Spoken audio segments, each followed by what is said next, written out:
Hello, everyone. Welcome back to another episode of The Girls Who Cried Wolf. I'm Laura, I'm Summer. and we are said girls. Just wanted to start off this episode. We are really, really lucky that we have such lovely listeners, and we, of course, always encourage you all to send us in any messages or any thoughts that you have. So we got an email in from Lucy last week concerning our episode 5 that was on women in early modern theater. So I'm gonna read this out now. Everyone, please, lock in. This is very, very well written. Yeah. Um, so Lucy says, I thought the podcast was very engaging. I've learned about female character I did not know before, for example, Lavinia and Titus Andronicus. It actually made me want to listen to the full episode to find out more. Here's a few comments to some of the questions you asked. An alternative title to It's Pity is an alternative. Sorry, I can't read. Do you want me to read? We're actually reading this right now. Have you read it again or no? No, I can read it though. No, I meant Tis Pity. Have you read? Oh yeah. Sorry. An alternative title to It Tis Pity She's a Whore could have also been called Double Standards. Perhaps it wouldn't ring the same way, but isn't that what the story is really about? As for the question of why male authors so often kill their heroines, this could be as it seems to be the only way to redeem them or save them once society has condemned them, which is basically what we kind of landed on. Society punishes them, and the authors strangely seem to free the heroines and their reputation by not letting society judge them anymore. It's oddly framed, but it sometimes puts the author almost in a feminist position, which I definitely agree with that point. Absolutely. Regarding the Duchess of Malfi, the whole plot revolves around status, honor, and losing face, values deeply rooted in the culture of southern Italy where the play is set, and the Duchess herself is fully aware of that. Regarding Lady Macbeth, I love how thorough Lucy has been. Yeah. We really appreciate Please you. send us emails like this. Please, we love these. This. Regarding Lady Macbeth, I do not agree on the idea that she's a very cold character. I think it's quite the opposite. We could say she's a villain wearing a gown, which is very innovative for Shakespeare, who imagines this female character and makes her speak like a woman who is possessed by ambition, but who has the limits and frustrations of her female condition in that particular social context. Shakespeare imagines how a woman could express herself in her own words, and she's manipulative because she cannot operate directly. So, she's wishing that this is a quote that Lucy's added, come to my woman's breast and take my milk for gall, you murdering ministers, from Act 1 Scene 5. And here she's wishing that the natural milk of a mother be turned into gall or poison, bitterness, showing how far she's willing to go to gain power. Ambition to become powerful is the real passion that moves her. Thank you so much for this lovely email. And yeah, if you'd like to send us an email, it's girlswhocriedwolf@gmail.com. You can also message us on Instagram, Girls Who Cried Wolf Pod. But now on to what we're talking about this week. So Summer's gonna lead us into that. Absolutely. Idioms. It's Idioms. Be a great time. I feel like I use a lot, everyone uses them. No one really considers where they come from, but we all kind of just have these mutual understandings of what they mean. And I think it will be fun to discuss kind of where they come from and what they do for language, I think. Definitely. How they act as like cultural shorthands and how they emerge from and sort of even enforce like collective wisdom for people and by people. Yeah. Anyway. Big shout out to Summer for planning this episode. Summer is now an idiom expert. Like literally an idiom expert. You know big words like, what was the one you said? Anapotodons. And yeah. More on that later. Yeah. Little sneak peek for you. How's your week been, Laura? My week's been good. Yeah. I went to Milan this weekend. I had a great time. I saw an Italian musical genius by the name of Anna Pepe. If you know, you know. Yeah. If you know, you and know. If you don't know, you should know. Oh, sorry. And if you don't know, you're missing out. But yeah, it was really good. Saw my best friend. Got some good food in. Had a lovely hot pot. Lovely now stuff. I'm here. Lovely stuff. How was your week, Summer? Yeah. And weekend? Not half bad. The usual. You know. It's November. It's cold. Tired. Yeah. November's gone by really fast though. Yeah. I really feel like it's gone like it's already the 24th. Yeah. And oh my god. What's going on? That's such a classic November thing to say though. Like, oh my god, we're already in November. Oh yeah, but last year November actually never ended. November and February are the same month. November's been a month, for sure. That yeah. An interesting month of that. Anyway, Um, Anywho, what are idioms? what are Let's see. idioms? I mean, this is our last show of the month, so Aw, at least that. yeah.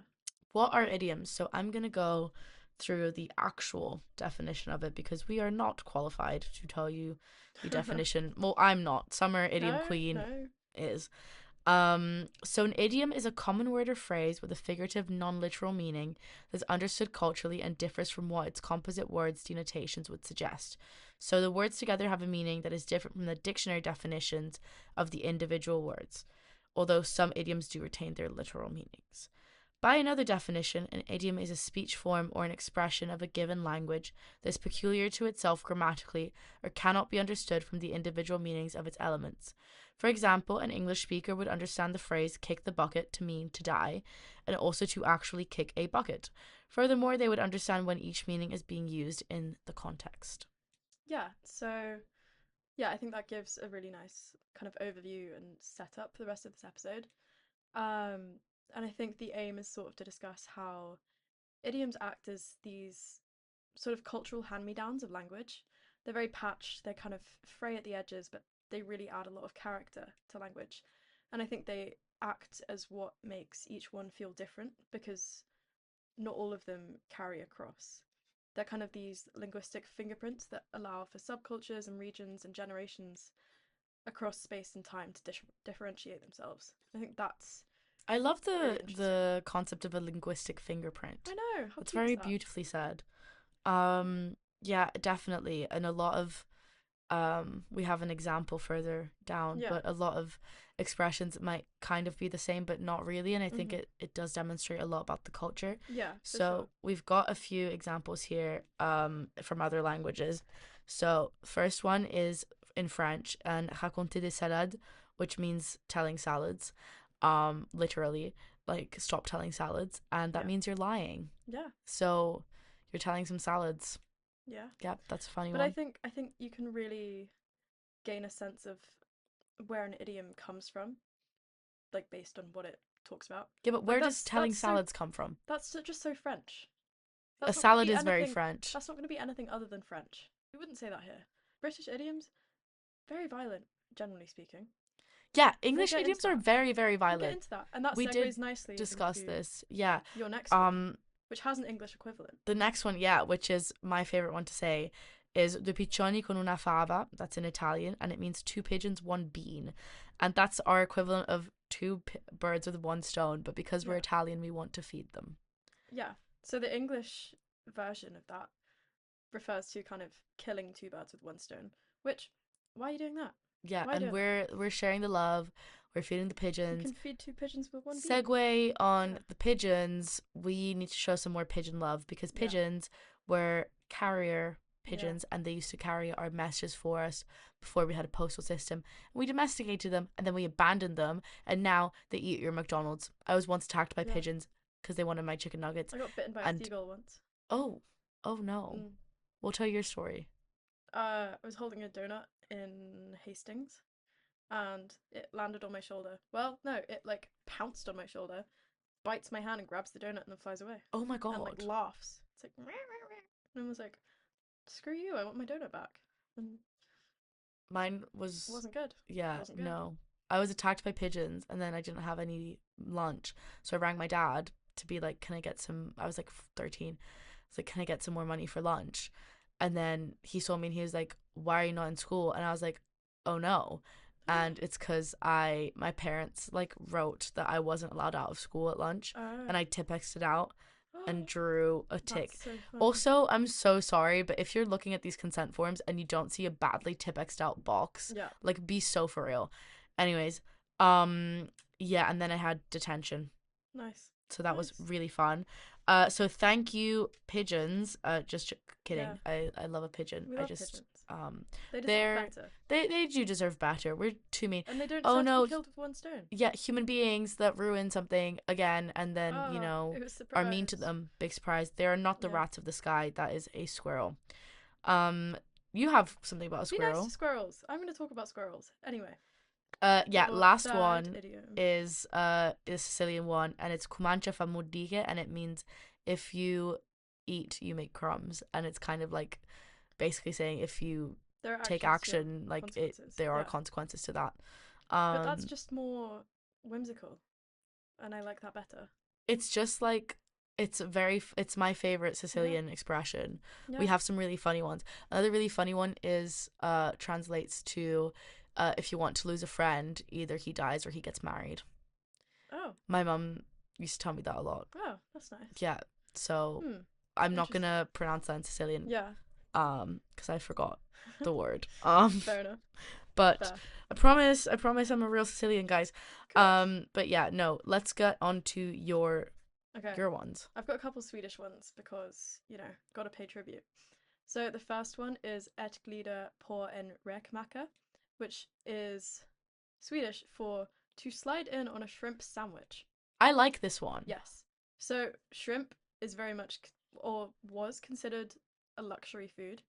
So if you slide in on a shrimp sandwich, it's a way of saying that you've had a very easy journey to success, i.e., you're a Mm, Nepo baby. yeah. And I think everyone should use that more. I think it's great, and I don't know why it's not more popular. I really like this one, It's to great. slide on a It's shrimp great. sandwich. I like the alliteration there, the Yeah, sibilance. yeah, Let's throw in a word there, yeah. sibilance. Oh my god, in Italian, you don't say nepo baby, you say a son of the arts. I love that. That's so So good. because we have so much nepotism in Yeah. Italy, basically you could be so qualified and you I won't want to get be the a. job, Oh, things I unless would you're. give. I want to be a daughter of the arts. Yeah, and Be nice. so they don't call them nepo babies. They call them. It's like, oh, but she's just a daughter of the arts. Like she just grew up in an artistic family, and that's Yeah. why like her blood is That puts a more artistic. positive spin on it, I think. It's Which just is because there's so interesting. much nepotism Yeah. that they don't want to call it. They don't want to Fair. call a spade a spade. There Fair you enough. go. That's another idiom. That's a good idiom. So my second Swedish one is ekorrhjulet, which is Swedish for squirrel wheel, and that is their equivalent of the word for rat race. Squirrel wheel is a lot more whimsical Yeah, and but it makes less sense. depressing. It makes sense because Do it's squirrels go on wheels though? because Like, why is it not a in my hamster head, wheel? in my head, I think about rat race. I think about like a cycle, like a repeated. You're just doing the same thing every day, and I feel like squirrel wheel gets that across better. Yeah, but when do squirrels? Who has a pet squirrel? I would if I Yeah, but could. who has a pet squirrel and why is it on a wheel? Why is it not a hamster? Now Yeah, this is gonna because bug me. hamster wheel is meh. That's I okay. yeah. Anyway, whatever. Well, But anyway, also everyone is so nice to squirrels. Squirrels are just they're worse than pigeons. rats with pretty privilege. They literally steal Yeah, everything. yeah. Be nice to the squirrels. I'm just I saying like the everyone's so squirrels. nice to squirrels and everyone's mean to pigeons. Like let's just have a bit of a think about that one. You don't like rats. No, I'm What's wrong with terrified of rats? rats. I'm Why? terrified of them Why? because that's just unsanitary. Well, you could say the same about pigeons. Yeah, but pigeons kind of like if you like Hmm. woo at them, they like kind of keep to themselves. If you woo with them. If you go like, if you like Okay, next time I see a rat, I'm the gonna air. woo at No, it. oh my god, don't even because there's Okay. so many rats outside and it's Yeah. disgusting. Yeah. And there was this period in the spring where they were like mating or something Mm. because I swear, remember when we kept seeing rats Yeah. everywhere Yeah. and I was actually like in tears. Yeah. Not good. Like, Not and good. every time I saw a rat, I would start screaming, I saw and one like Summer just jump like a foot laughs. in the air the other day. Stop! Don't say this to Anyway, me. sorry. Sorry. Don't say this to me. Back to idioms. I think Anyways, they. Oh no, this is your part. You go. oh well, yeah. We're just kind of thinking of idioms as time capsules. So they preserve the thinking, the humor, the anxieties, the worldviews of the people who coined them. So even when we use them incorrectly, we're having a conversation with the past. I think Yeah. that's a very beautiful way of putting it. And they're kind of like a long running inside joke that we Yeah. forget the origin of, is what we said. Yeah. But I definitely think that for me, a really nice way to connect to my culture is to think of like Sicilian idioms because Mhm. Sicilian is a lot less spoken now Yeah. than it was because of Italian being so prevalent. So it's nice to have that kind of Yeah. fragment of like the past in our daily Absolutely. I agree. sayings. And I think that's such a good indicator of properly learning a language. Hmm. Like if you have a second language and you can use its idioms, So much so respect. much respect for that, honestly. It's Because really difficult. yeah, because that's not something that's going to come naturally to you Hmm. because you never have a lesson on idioms. That it's not like you go to school one day and it's idioms 101. They're just learned, It's literally word of passed down. mouth. Yeah. And I think that's incredibly beautiful. I think so Yeah. too, and we definitely Mm. recognize that it is very difficult to, um, because you can learn a language, but learning a culture is very Mm-hmm. hard, Yeah. and idioms are such a intrinsically linked with culture, Absolutely. despite Yeah. being such a big element of language, that it is, Yeah. it really is I agree. part of culture. And I think even within languages across time, they really kind of fragment, and only certain elements of them survive. Hmm. And Like after speaking of these, fragmented idioms, yeah. What? Wait, what? well, fragmented idioms. That's what I was doing. Oh, sorry. Oh no, I fine. was trying to segue for you. I was. No, I was trying to do it more naturally. Oh, sorry, You Summer. just didn't even. Okay, No, but you fine. just seemed confused, and I was like, No, girl, no, this is literally what we're talking about that was. next. That's where I am on the page. Yeah, same. Okay. Well, Oh, your little fine. bubble is not there. Your bubble Oh, is next to Rat Race. oh, fine. Okay. So Sorry redo about that that. segment. Sorry, Summer. Um. Okay. But yeah, I think even within language, over time, they kind of diverge, and certain elements survive, certain elements fragment, others are lost, and we still kind of cling to these punchlines of them, if you will, after we've forgotten how they originated, and by some miracle, like people still understand and Hmm. get the gist of them.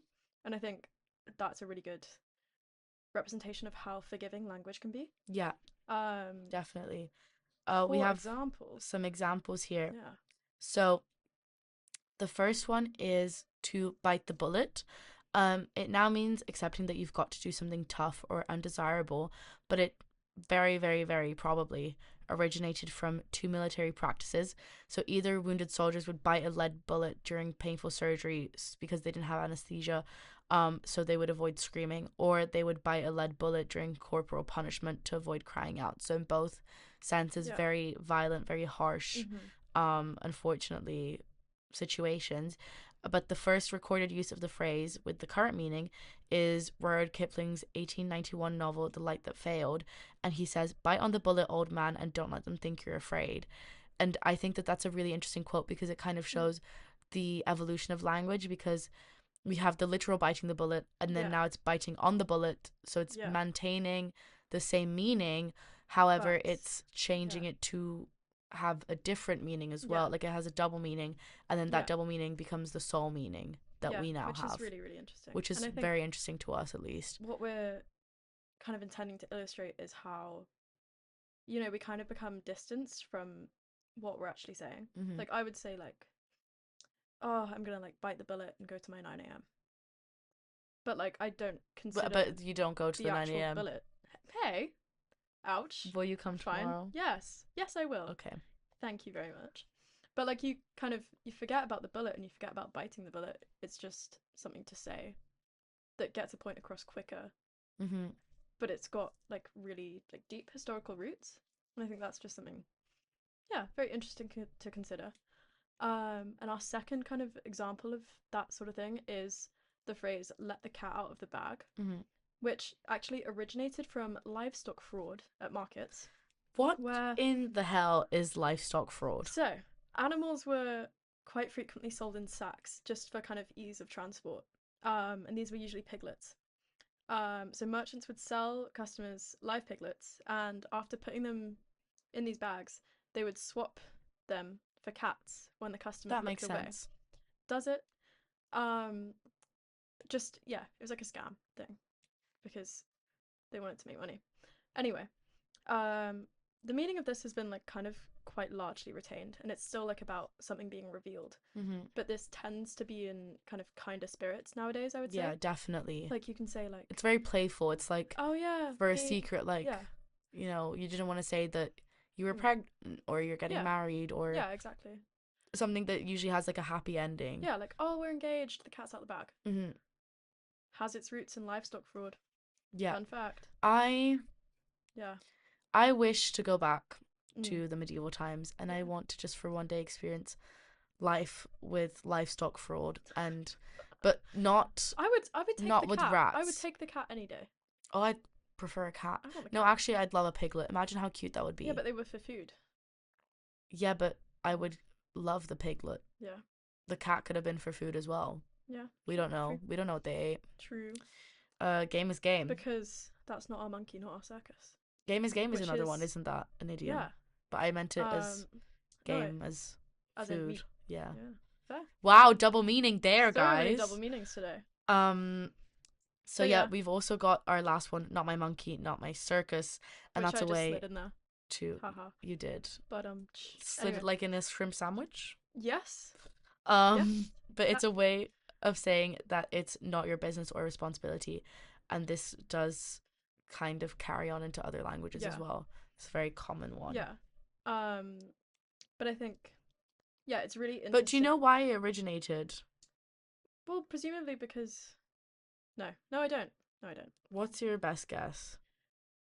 Like you've got a badly behaved monkey at a circus, but it's not your monkey and it's not your circus, so you don't have to do anything about it. Maybe. Yeah, I don't know. Educated guess. Perchance. yeah. Well, I know it's. Oh, okay. So it's actually a direct translation of the Polish idiom Oh, "not my circus, not my monkeys." okay. Um, and yeah, it just means you don't wanna. It's not my circus, it's not my monkeys. Yeah. Which I'm not gonna try and pronounce, but it says "nie mój cirk, nie mój malpi." Oh, I think fair enough. that's not an L. That is not an Fair enough. L. But yeah, it's Polish, so I'm assuming that it Nice. comes from a circus where they had Mm.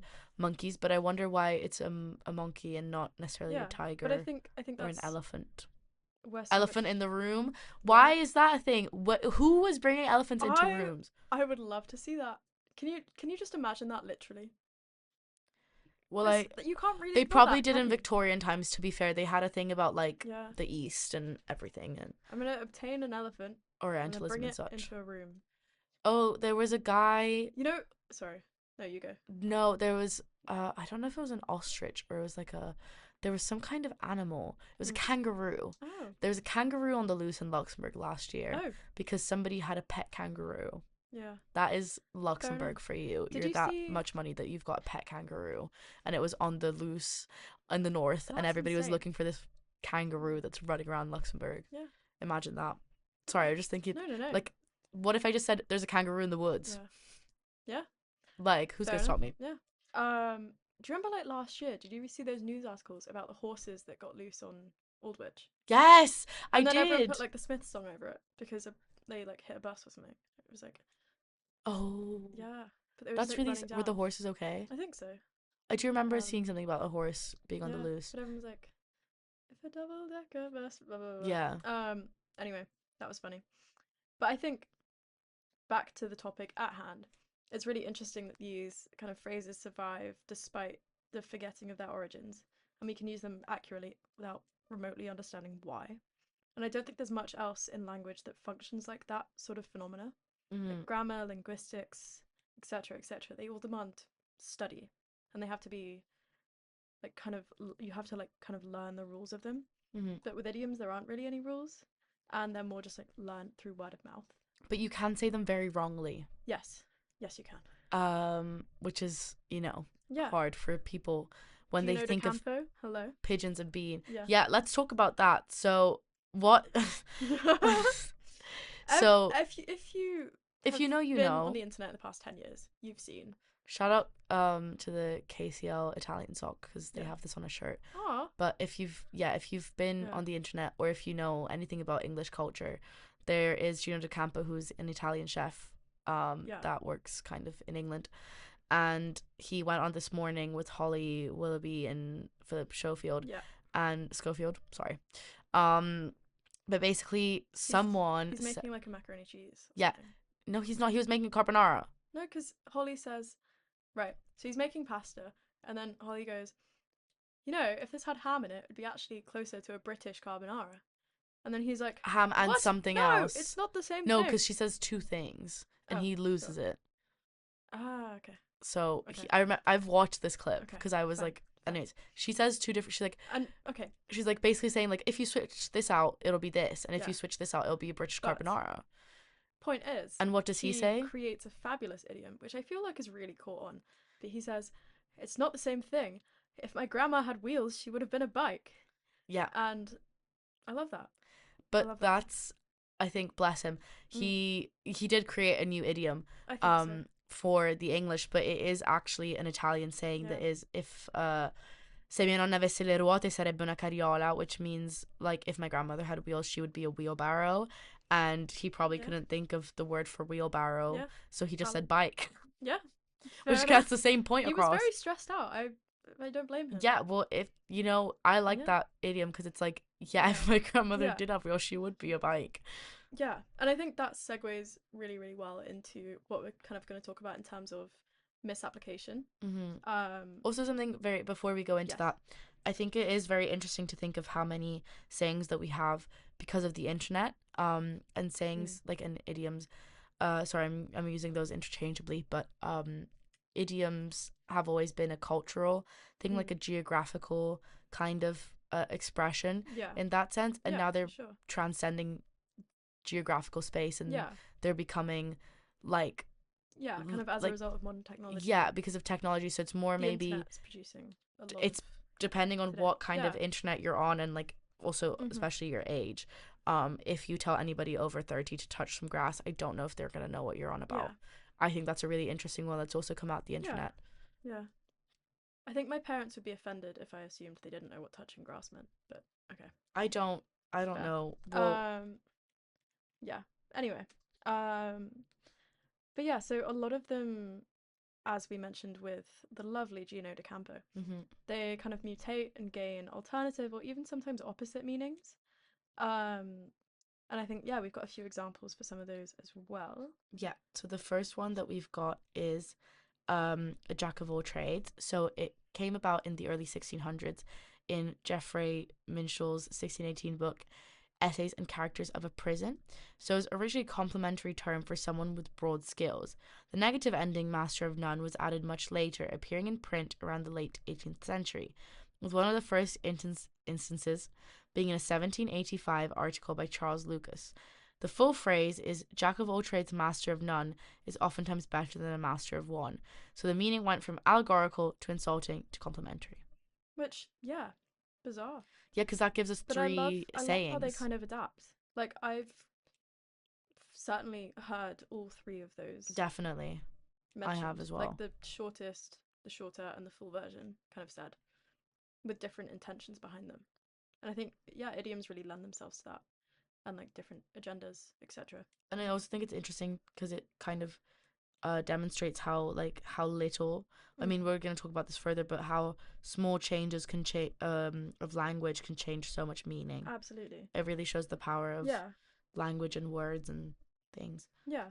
And I think another great instance in which that's kind of happened is the phrase "great minds think alike," Hmm. which is said to have dated as early as the 17th century, where de Bridgecourt Belchier, forgive me if I've said that wrong, wrote in 1618, though he made that verse, those words were made before, good wits do jump. And jump in this context at that time kind of meant agree with or completely coincide, something Hmm. like that. So it's essentially like people with good wits do agree on whatever it may be. And then Lawrence Sterne kind of repeated that sentiment in Tristram Shandy in 1761, which is a book we actually had to read last week. Yeah. Um, What did you think of it? as not the biggest fan, No. can't say Okay. I loved Basically, it. the whole of book one was about his conception and Yes, birth. and that's just not something. That's just not. To be Yeah, honest, yeah, I'm not really interested. love It's it, not but no tickling my thanks. fancy. Yeah, that's a good idiom. That's another one. I don't want to know Um, actually where that comes from. yeah. No, that sounds Um, dirty. but yeah, so he says, "Great wits jump. For the moment Doctor Slop cast his eyes upon his bag, the very same thought occurred," which is pretty much the same. Thomas Paine, then in 1792, had a different response to this idea in a political pamphlet, The Rights of Man, where he states, "I do not believe that any two men on what are called doctrinal points think alike who think at all. It is only those who have not thought that appear to agree." And the full phrase following that became, "Great minds think alike, though fools seldom differ," um, which essentially kind of says if like you can be really smart and agree with someone, but also if you're blindly agreeing without considering Mm-hmm. whatever it may be, you're a fool. Yeah, think about what Because, you're like, agreeing to, I think it yeah, says. essentially, yeah, like, This happens to us a lot because I'll look at Summer and I'm like, coffee time. yeah, And she's like, absolutely great minds. yeah. So we do say that. So I think there's really something to be said about us as a society dropping the nuance of these original idioms in favor of kind of the dramatic effect that we get from using a shorter version. I Like, also think instead of great minds think alike, great minds. it says a lot Makes about the same our point. laziness and our attention Yeah. spans No, as for sure. well. Yeah. Definitely. Um, Um some other changes in meanings. This is one of my favorite quotes. That's actually not really the quote. So the quote that we're talking about is blood is thicker than water. So it originates in a 12th century German epic by Reinke I have no Fuchs. idea.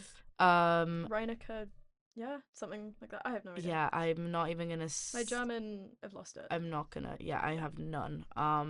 But the German phrase is translated to "kin blood is not spoiled by water." So the modern English version gained popularity in the 19th century through authors like Sir Walter Scott. Its meaning is that family bonds are stronger than any other relationships. There's a modern, unsubstantiated theory that the original meaning was the opposite. The blood of the covenant is thicker than the water of the womb. One of my absolute favorite quotes of all Yeah. time. But I this is love not. that so much. I I love that love that. quote, But yeah. but this is not supported by historical evidence. I think it's very interesting that we've branched the same phrase into two completely antithetical ideas. Yeah. That's a big word for me. Sorry, it's No, very you're late. fine.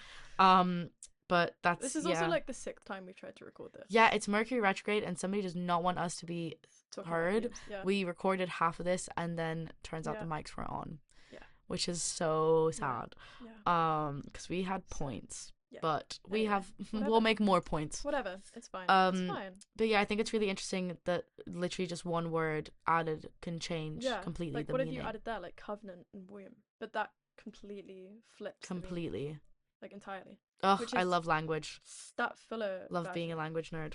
Yeah, 100%. But that fuller version basically says the bonds that you choose, i.e., those of the covenant, are stronger than the ones that you have with people you're related to, Yeah. which is interesting. I don't know. Um, Some more. so yeah, like there are a lot of other idioms that kind of have followed that pattern, if you will. Mm-hmm. Like if you consider the phrase flesh and blood, that originally just referred to mortal beings. Um, so if someone's human, they are flesh and blood. But now that's a phrase that strictly refers to people that we're ourselves related to. Mm-hmm. Like, I would call my parents my own flesh and blood, or Yeah, vice versa. definitely. Um, Other one is spinster. That was originally just a title for a woman who span wool. And now it's got like a really negative meaning to it, saying mm, like a lonely woman. yeah. I Um, fear I may be a spinster. I don't think you will. Maybe one day. We will be It's doing okay. this podcast I'll get forever. cats. I'll become a crazy cat lady. Okay, so Anyway, no podcast forever. I see how it no, is. Yeah. we can have. Well, I We can can. just come to your house and yap. Yeah, That'll be the great, same great thing. time. Got some more. Yeah. So another example is how the phrases slim chance and fat chance mean the same thing. That's really That's weird. weird. That's odd. Um, and then this is one of my favorite ones that I only found through doing this research. The phrase "the early bird gets the worm" has a second segment to it, which is "the second mouse gets the cheese." I didn't think about this. Like Yeah, I didn't know about this, which is it's a really great phrase and but it kind of gives more nuance to the original. yeah, it I basically feel. means like think about the context Yeah, of like things, the early bird gets the worm. Like you should be proactive and do things straight away and like get in early. And but know when to take a step but back. also, if you're too rash with your decisions, you're gonna get caught in a mousetrap, and whoever's No coming after you is cheese. gonna get the cheese. So Um yeah. but yeah, no, it definitely idioms are kind of their this own branch of language and they change and evolve and we can't really control that. Mhm. But something that I think is really interesting that I'd like to know more about Summer that you're gonna Mm. explain is what is an anapotodon. Anapotodons. Again, this is something I only found out about in the planning of this episode, but I'm now geeking out. So these were figures of speeches or discourses that are incomplete sentences and they consist of a subject or complement without the requisite objects. So, in terms of idioms, this can look like the phrase when in Rome without following it with do as the Romans do. So, Yeah. that full idiom is obviously a correct sentence grammatically. When in Rome doesn't technically make sense on its own, but you can say But it it's and it always a does when in work. Rome, dot, dot, dot. No one ever finishes that, which is interesting because you don't need to. And yeah, in terms of other examples of that, you've got speak of the devil. Full version of that is speak of the devil and he doth appear. Brief interruption there.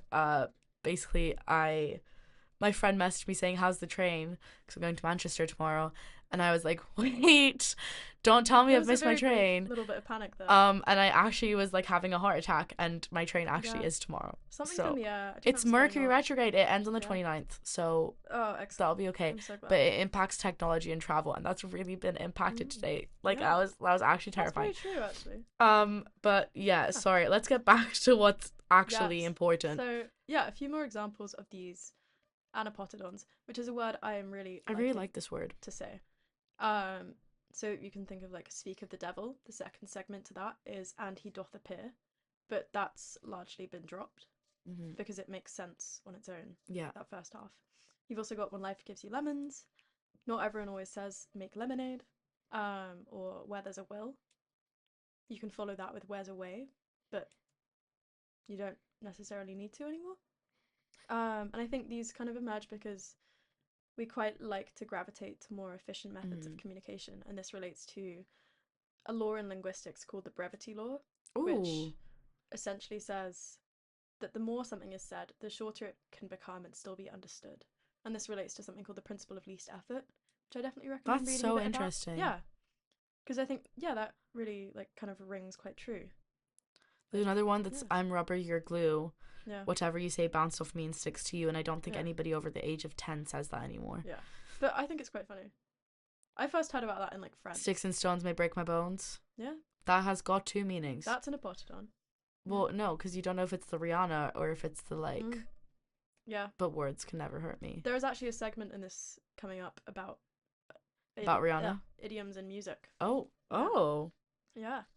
Um, but yeah, so they act as like really distinct time capsules, I think, and a lot of them are kind of quite like rooted in a time period that doesn't really feel like our current one. They kind of I saw someone say like we should use more idioms. They feel very like vintage. oh, And I was like, okay, oh! I don't sure. like that. Um, but like pull yourself up by your bootstraps. Yeah. Yeah. A picture someone doing that because it's quite funny. So I'll this get up and do that now. I'm wearing boots, but this one means that you have to improve your situation through your own hard work and determination without help from others. It originally referred to an impossible task, but it means self-reliance and yeah, independence. And I guess yeah, because you had yeah, bootstraps. but like picture that. You can't pull yourself up by your bootstraps. Where are you pulling yourself? Well, yeah, You because it's just meant to wouldn't be move. impossible. Yeah, it just makes me laugh. Also, rule of thumb. Yeah. That was originally kind of just taken from using your thumb as like something to measure something, but it's now we just kind of use it to refer to whatever general guidelines we might have on a subject. Mm-hmm. Another one is chip on your shoulder. We're just going through a list of idioms Yeah. today. Yeah. Chip on your shoulder, and that's the phrase. Chip on your shoulder originated in the 19th century United States from the literal practice of a boy or man placing a small wood chip on his shoulder and daring others to knock it off, which would then start a fight. Over time, the literal act evolved into a metaphor for someone holding a grudge or having a resentful, aggressive attitude because they feel they have been treated unfairly. Yeah.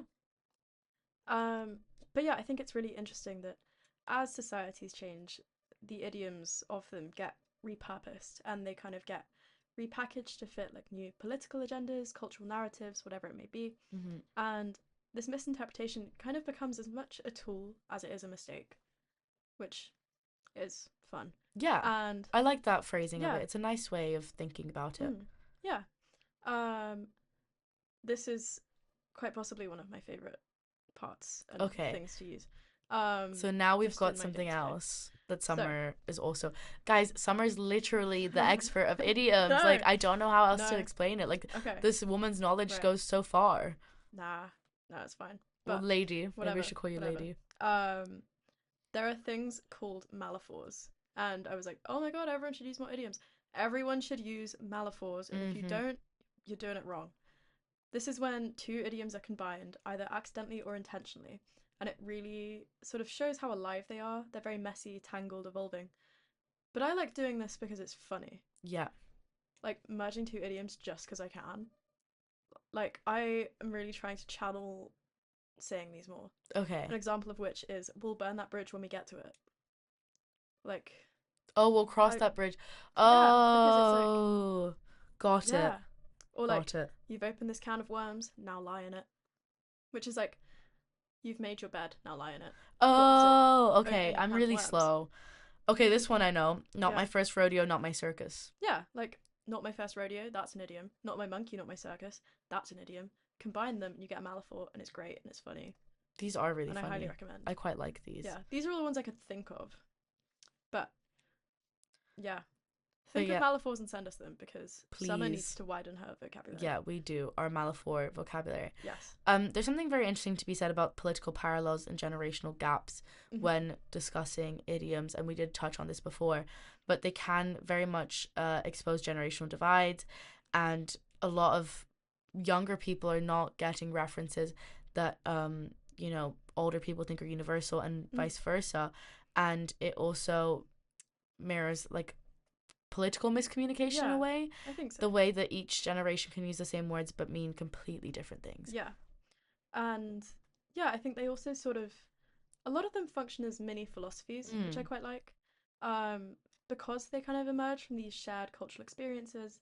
Over time, people notice patterns and distill this knowledge into quick sayings that we can just like, say at the drop of a hat. That's another idiom. Mm-hmm. Sorry. But they do a really good job of offering these kind of ready-made lenses for understanding life, and they help people interpret events through familiar, kind of pre-packaged worldviews that you can say like when it rains it pours. That's a worldview that bad events cluster, encouraging acceptance and resilience.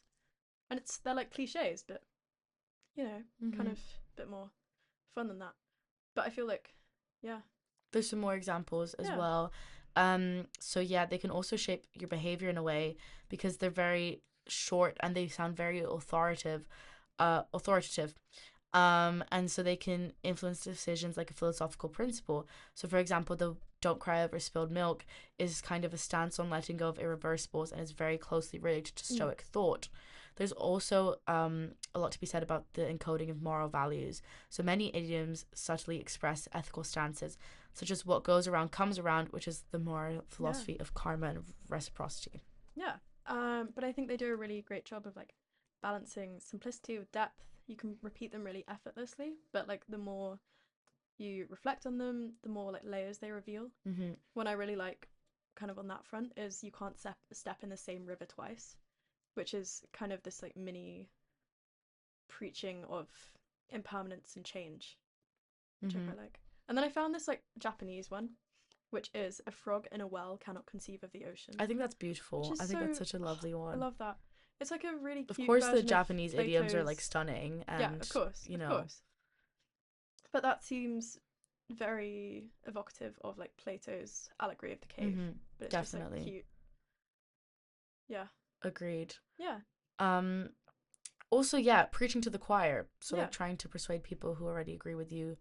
mm, Those are all kind of small. yeah, Yeah, they do mean a lot more than you think at face value. yeah. I think so. And thinking about philosophy, we're also thinking about song lyrics and Yeah, music because that's also a very big part I of put some Lana culture. Del Rey in here for you. Ugh, thank you, Summer. You get me. Um, but yeah, I think they have a very, very strong influence on songwriting because they sit at this intersection of emotion, memorability, cultural meaning, and that's exactly what so many songs rely on. Mm-hmm. Um, because they're these emotionally loaded shortcuts, and songwriters can very easily convey meaning and feeling quite quickly.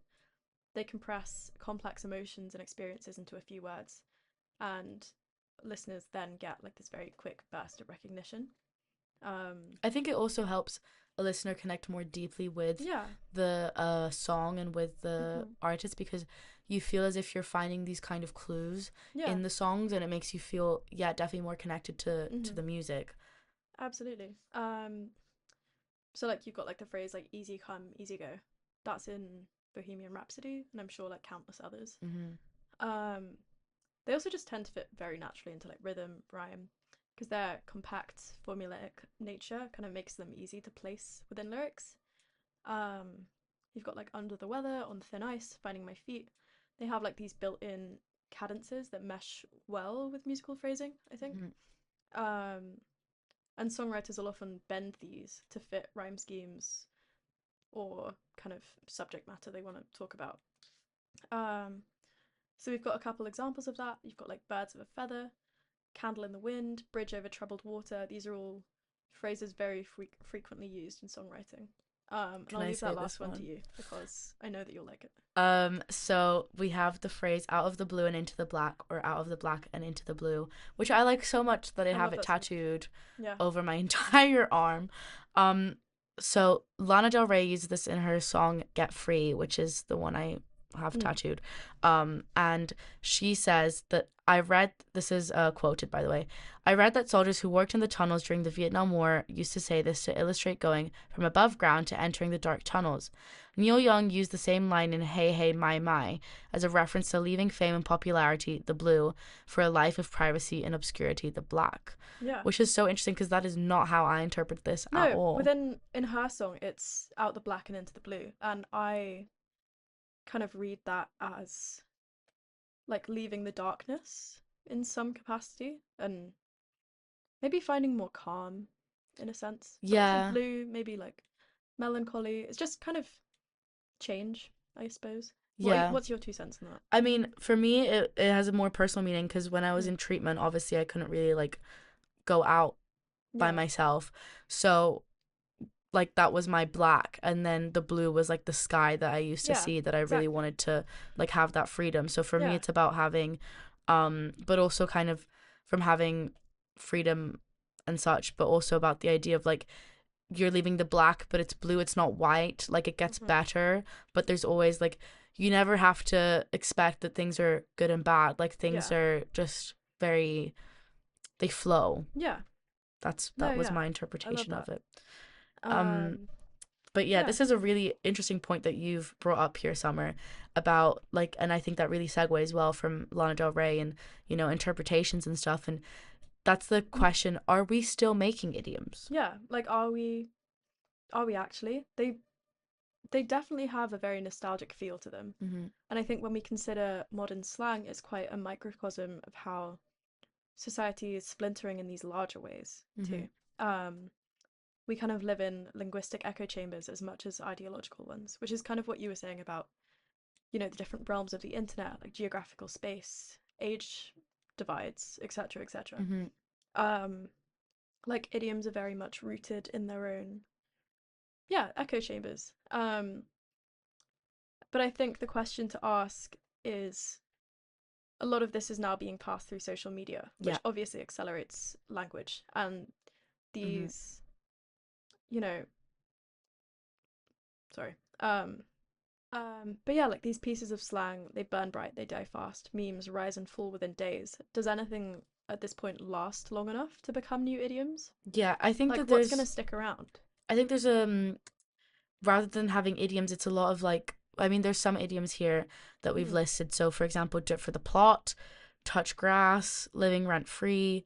And then there's very much a tendency to add like suffixes. I think yeah. that's more a language thing, but yeah, it just Mm, like shows how things like esque and core and yeah. stuff. Kafka-esque, or Yeah, like, it's like, you I know, don't know, something cottagecore, whatever etc., core. etc.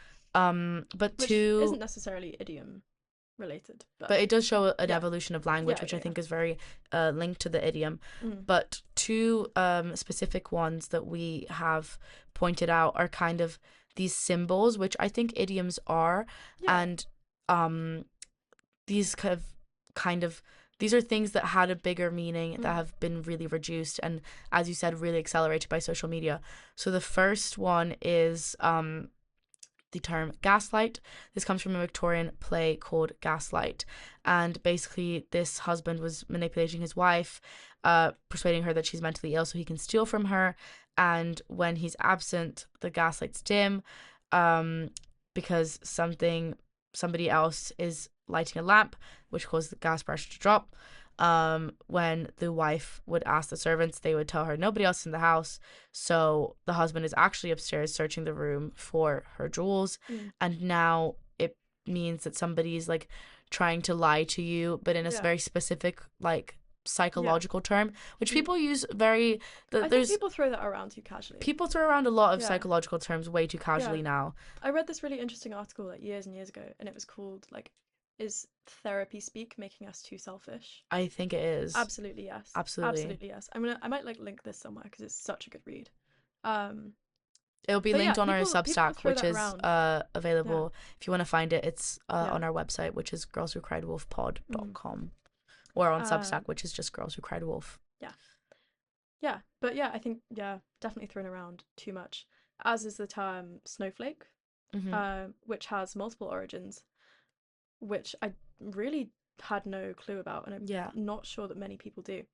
It was first used in the 1860s in Missouri to describe opponents of slavery, and it was Okay. later kind of popularized as a term for a unique, fragile individual in the 1996 novel Fight Club by Chuck Palahniuk. Is that I think so. Palahniuk, maybe?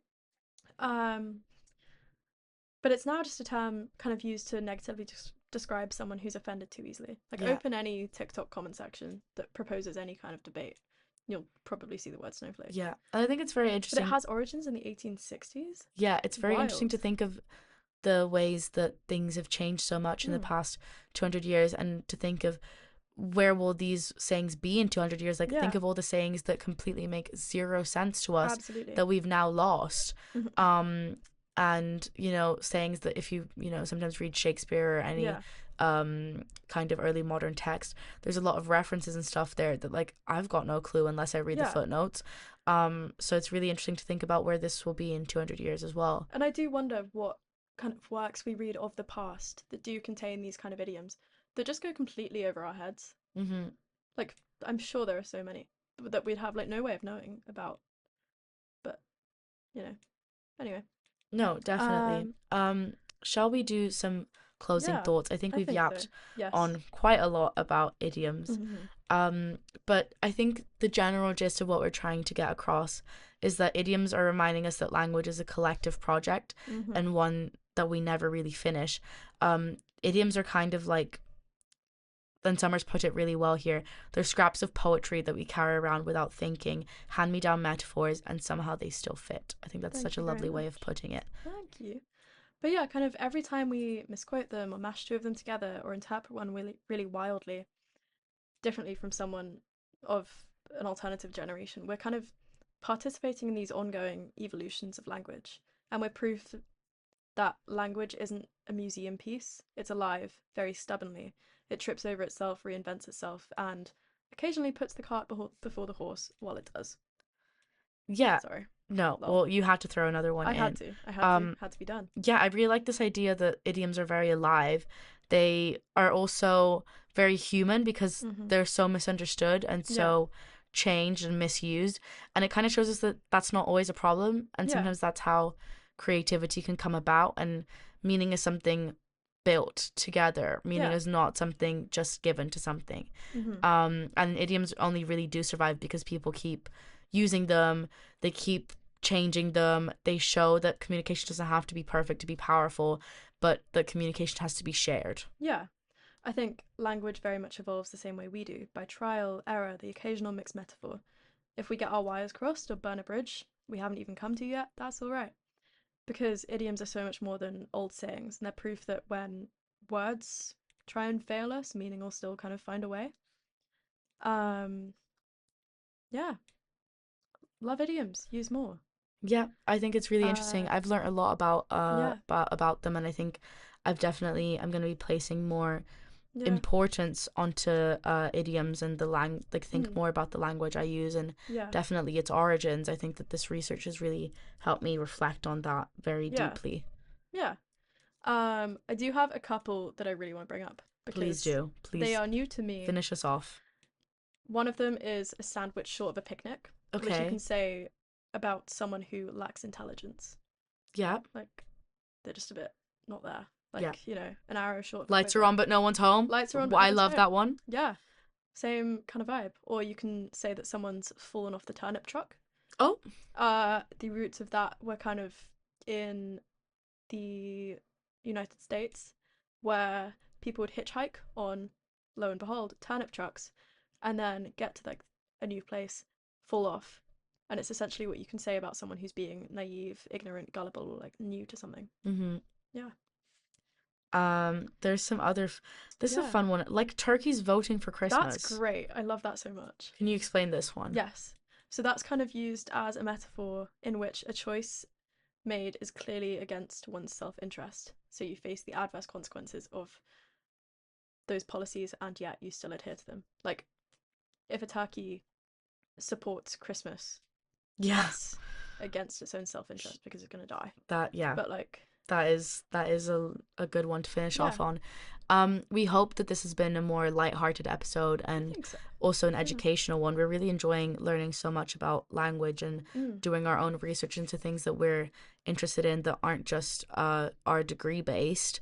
I definitely have been. Yeah. As a reminder, if you would like to reach us anywhere, it is girlswhocriedwolfpod.com. We are on Instagram. It's girlswhocriedwolfpod.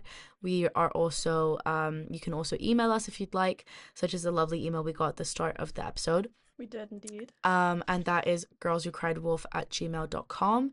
And yeah, please let us know, send us a message, shoot us a comment, anything like that. Please. We'd love to hear from you, and we love that our episodes are able to start so much discussion. And yeah, we'll be back next Monday with another episode. Fab. This time we've actually decided what we're talking about. Should we give a Yeah. little sneak peek? Yeah, we have decided, haven't we? We have decided, yeah. Cool. What are we doing? Well, you tell me. We decided. We are going to do a little synopsis of Tennessee Williams, Mhm. talk about a few of his different plays, which are likely going to be A Streetcar Named Desire, Glass Menagerie, and Cat on a Hot Tin Roof.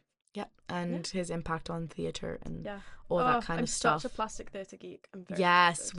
we love plastic Yes. theatre in this house. Oh, Thank you so much, everybody, for listening. We hope you enjoyed, and we'll see you next week. Bye bye. enjoy.